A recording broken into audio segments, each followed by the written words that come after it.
ներկայացուցիչներ փորձում են տարբեր հայտարարություններով կասկածի տակ դնել հայոց ցեղասպանության զոհերի նույնիսկ թիվը, ցուցակներից են խոսում եւ այլն, ինչի մասին խոսել են միշտ Թուրքիան եւ Ադրբեջանը, բայց ոչ երբեք Հայաստանի Հանրապետության իշխանությունները։ Ինչ դիտարկումներ ունեք։ Դուք միանգամայն ճիշտ եք, ես համաձայն եմ ձեր հետ, ցավոք սրտի այս իշխանությունների օրոք մենք տեսնում ենք ամենաբարձր մակարդակով Հայաստանի իշխանությունների կողմից հենց այն թեզը, որը տարիներ շարունակ տարածում էին Ադրբեջանը, Թուրքիան, եւ սա ուղղակի շատ մտահոգիչ է, մենք փորձում ենք սրա մասին խոսել, բարձրաձայնել, որպեսզի նաեւ բոլորը տեսնեն եւ հասկանան եւ ի վերջո գան են գիտակցությանը, որ այս իշխանությունների մնալու պարագայում մենք պարզապես դառնալու ենք ինչ-որ Թուրքիայի կցորդ մի հատ տարածք, մաս, այսքան այնքան ակնհայտ է դառնում եւ գնալով էլ ավելի ակնհայտ են իրանք դարձնում։ Ցավում եմ իհարկե, որ դեռ մարդիկ կան, ովքեր մոլորված են, ովքեր սա չեն տեսնում։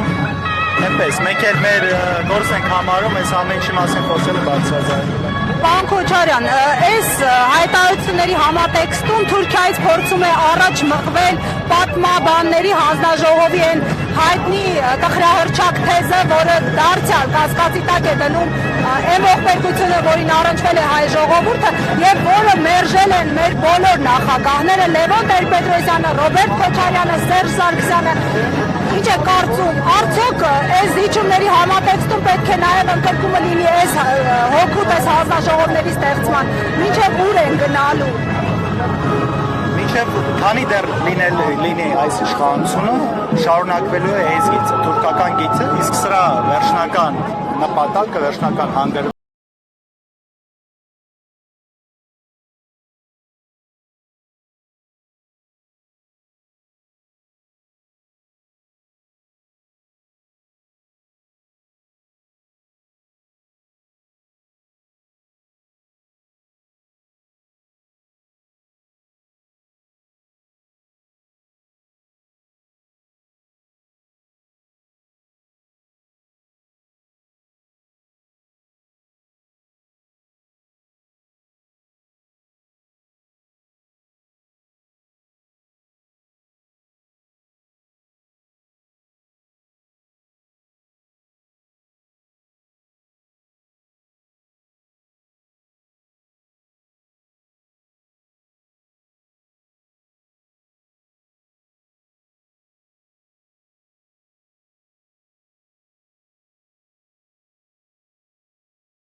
կհամախմբեն այս պրոցեսների